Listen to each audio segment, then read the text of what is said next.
आज मैं एक बहुत कॉमन ट्रेडिंग मिथ को ब्रेक करने जा रहा हूं ताकि आप उस ट्रैप में ना फंसो जिसमें बहुत ज्यादा ट्रेडर फंस जाते हैं। इंटरनेट के ऊपर, सोशल मीडिया पर, इंस्टाग्राम, यूट्यूब पे आपको एक चीज सुनने को तो मिलती है, ज्यादा ट्रेड्स लो, लोअर टाइम फ्रेम पर ट्रेड करो और जितने ज्यादा ट्रेड्स होंगे उतना ज्यादा आपका प्रॉफिट होगा। ये बात सुनने में तो पूरी लॉजिकल लगती है, मैं आपको बताता हूँ क्यों। क्योंकि अगर आप एज अ ट्रेडर एक दिन में एक ट्रेड ले रहे हो और दूसरा ट्रेडर एक ही दिन में 10 ट्रेड ले रहा है तो नेचुरली ये लगता है कि 10 ट्रेड्स लेने वाला ट्रेडर ज्यादा प्रॉफिट्स कमाता है। लेकिन ट्रेडिंग रियलिटी में ये कॉन्सेप्ट नहीं चलता। सच ये है कि मोर ट्रेड्स का मतलब ये नहीं होता कि मैं ज्यादा प्रॉफिट्स कमा रहा हूँ। मोस्टली मोर ट्रेड्स का मतलब होता है मोर स्ट्रेस, मोर मिस्टेक्स, लॉन्ग टर्म इनकंसिस्टेंसी। और अगर आप इस कॉन्सेप्ट को समझ गए तो आप ऑटोमेटिकली 10% ट्रेडर्स में आ जाओगे और नेचुरली जो 90% ट्रेडर्स होते हैं जो अनप्रॉफिटेबल होते हैं आप उनसे अलग होगे और आप अपना ट्रेडिंग कैपिटल बर्न नहीं करोगे। सबसे पहले एक बहुत इंपॉर्टेंट कॉन्सेप्ट मैं आपको एक्सप्लेन करना चाहता हूँ, वो है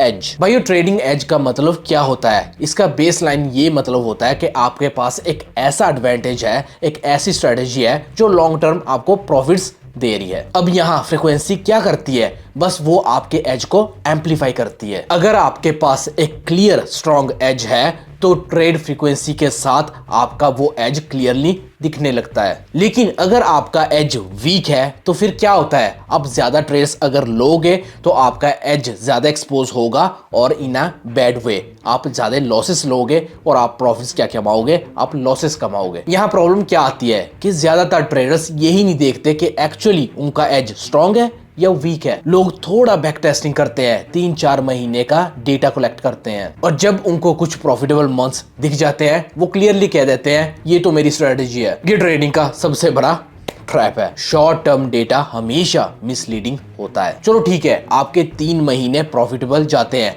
लेकिन अगर आप लॉजिकली सोचते हैं तो क्या इन्वॉल्व हो सकता है? यहाँ लक इन्वॉल्व हो सकता है, मार्केट कंडीशन भी सेम रह सकती है। तो इसका मतलब क्या है? आपने 200, 300, 500 ट्रेड्स लेने हैं तभी आपको पता चलेगा कि आपकी स्ट्रेटेजी एक्चुअली प्रॉफिटेबल है या नहीं है। लोग FX रिप्ले जैसे टूल यूज करते हैं, थोड़ा सा बैक टेस्ट करते हैं, थोड़ा सा देख लेते हैं चलो प्रॉफिटेबल है तो फिर वो सोचते हैं कि हाँ अब टाइम आ गया है लाइव मार्केट जाने में। लाइव मार्केट जाने में ही उनको शॉक लगता है क्योंकि रिजल्ट बिल्कुल ही अलग होते हैं। बैक टेस्टिंग में जो उनका कॉन्फिडेंस था वो 1-2 महीने में पूरा गैप हो जाता है। रीजन बिल्कुल सिंपल होता है और मैंने आपको बता दिया, वो होता है sample size is not enough. और ज्यादातर लोग अपनी फ्यूचर प्रॉफिटेबिलिटी को ओवर एस्टिमेट कर लेते हैं। मैं पर्सनली इसका बिल्कुल ऑपोजिट करता हूं। मैं हमेशा ये ज्यूम करता हूं कि जो मैंने बैक टेस्टिंग में किया होगा, जो इतने अच्छे रिजल्ट आए होंगे वो लाइव मार्केट में इतने अच्छे नहीं आएंगे। इसलिए मैं पहले ही वर्स्ट केस सिनेरियो के लिए रेडी रहता हूं। To clearly know this concept, मान लो हम 2 ट्रेडर्स को कंपेयर करते हैं। पहला ट्रेडर सिर्फ A+ सेटअप्स लेता है, मीनिंग वो ट्रेड्स जो उसके स्ट्रेटेजी के अकॉर्डिंग बेस्ट होते हैं। दूसरा ट्रेडर A+ सेटअप्स तो लेता ही है, उसके साथ A भी ले लेता है, B भी ले लेता है और कई बारी क्वालिटी एवरेज। पहला ट्रेडर महीने में कम ट्रेड्स लेता है बट लेता है क्वालिटी। दूसरा ट्रेडर महीने में ज्यादा ट्रेड्स लेता है, फिर क्वालिटी क्या होती है? मिक्स्ड। अब आप लॉजिकली सोचिए, पहला ट्रेडर कम ट्रेड्स ले रहा है और वो ले रहा है A+ सेटअप्स, सो उसकी विन रेट हाई होगी, ड्रॉडाउन ऑब्वियसली कम होता है और इक्विटी कर्व स्मूथ होती है। जो रिटर्न है, जो प्रॉफिट है, शायद पेपर पे कम लगे पर मेंटल स्ट्रेस बहुत कम हो जाता है ऐसे। हाँ, दूसरे ट्रेडर का profit and returns on paper ज्यादा लग सकते हैं अगर उसका मंथ अच्छा निकले, लेकिन ड्रॉडाउन भी हाई हो जाता है, इमोशनल स्टेबिलिटी गैप हो जाती है एंड कंसिस्टेंसी मेंटेन करना बहुत मुश्किल हो जाता है। बहुत से ट्रेडर यही गलती करते हैं, वो सिर्फ रिटर्न देखते हैं, रिस्क को तो इग्नोर कर देते हैं। उनको ऐसे लगता है कि जो स्ट्रेटेजी आपको प्रोवाइड कर सकती है 30% बाय मंथ,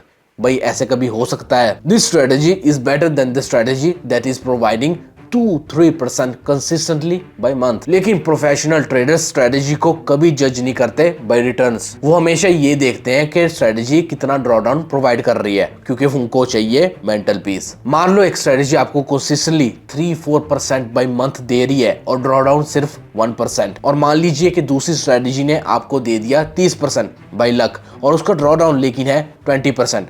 आप क्या चूज करोगे? भाइयों मैं तो चूज करूंगा फर्स्ट स्ट्रेटेजी। दोनों स्ट्रेटेजी प्रॉफिटेबल तो है लेकिन इक्वल तो बिल्कुल नहीं है। भाइयों फर्स्ट स्ट्रेटेजी आपको मेंटल पीस दे रही है और क्या दे रही है? कंसिस्टेंसी।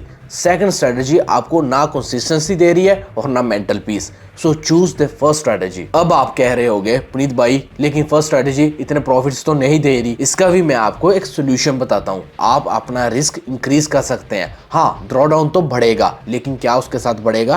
प्रॉफिट्स। और सबसे इंपॉर्टेंट बात, जब आप अपना रिस्क इंक्रीज करोगे तो ये आपका डिसीजन होगा, स्ट्रेटेजी का नहीं। ज्यादा ट्रेड्स वाली स्ट्रेटेजी को स्केल अप करना बहुत डिफिकल्ट हो जाता है, ड्रॉ डाउन नहीं मैनेज होता। ज्यादा रिटर्न वाली स्ट्रेटेजी अट्रैक्टिव लगती है, लेकिन मेरी बात मान लीजिए, जब आप उसका बैकग्राउंड देखते हो तो आप वो स्ट्रेटेजी नहीं देखना चाहते। और इन प्रॉब्लम्स में सबसे बड़ी प्रॉब्लम होती है ट्रेडिंग कॉस्ट। ज्यादा ट्रेड्स लोगे फिर ऑटोमेटिकली ज्यादा होंगे कमीशन, स्प्रेड्स एंड स्लिपेज। ये कॉस्ट पेपर में तो छोटी लगती है लेकिन लॉन्ग टर्म विजन में ये आपके रिटर्न्स को डिस्ट्रॉय करती है। प्रॉप फर्म ट्रेडर्स के लिए ये तो और भी ज्यादा डेंजरस होता है क्योंकि वहां रूल्स फिक्स्ड होते हैं और ड्रॉ डाउन भी लिमिट में होता है। मान लीजिए एक ट्रेडर एक महीने में 2 ट्रेड्स ले रहा है और दूसरा ट्रेडर एक ही महीने में 20 ट्रेड्स ले रहा है, तो उसके कॉस्ट कितने होंगे?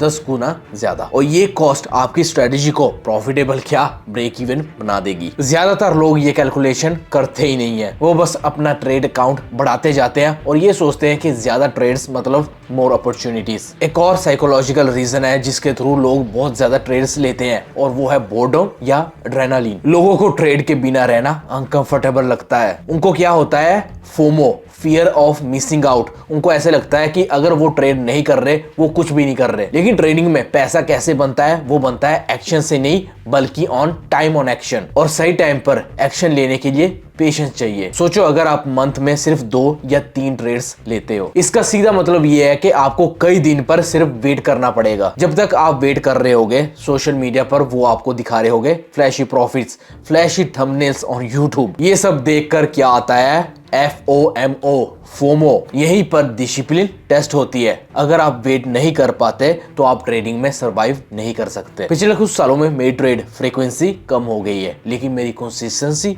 बढ़ गई है। मैं अब वही ट्रेड लेता हूं जहां मेरे को क्लियर दिखता है A+ सेटअप, क्लियर एज। और जब सेटअप A+ नहीं A++ सेटअप होता है तब मैं क्रेज करता हूँ रिस्क भी। ये सेम अप्रोच मैंने यूज भी किया था प्रॉप फर्म्स में। मैं कोई रैंडम सेटअप्स नहीं लेता, मैं लेता हूँ सिर्फ A+ सेटअप्स या उससे भी कुछ better. That's why my pass ratio is very high. और ये सब कुछ मैं कह रहा हूँ डेटा के थ्रू। जब आपके पास डेटा ही नहीं होगा आपकी ट्रेडिंग ही फालतू होगी। इसीलिए मैं आपको इंकरेज करता हूँ बैक टेस्टिंग के लिए। पहले सिर्फ A+ सेटअप्स का डेटा बनाओ, फिर बनाओ आप मिक्स सेटअप्स का और फिर कंपेयर करो। जो स्ट्रेटेजी लॉन्ग टर्म सरवाइव कर पाएगी वही आपकी बेस्ट स्ट्रेटेजी होगी। अगर आप ये बात समझ गए तो मेरी बात मान लीजिए, आप कंसिस्टेंट ट्रेडर बन जाओगे। आपके लिए ट्रेडिंग इजी हो जाएगी। Until then, happy trading.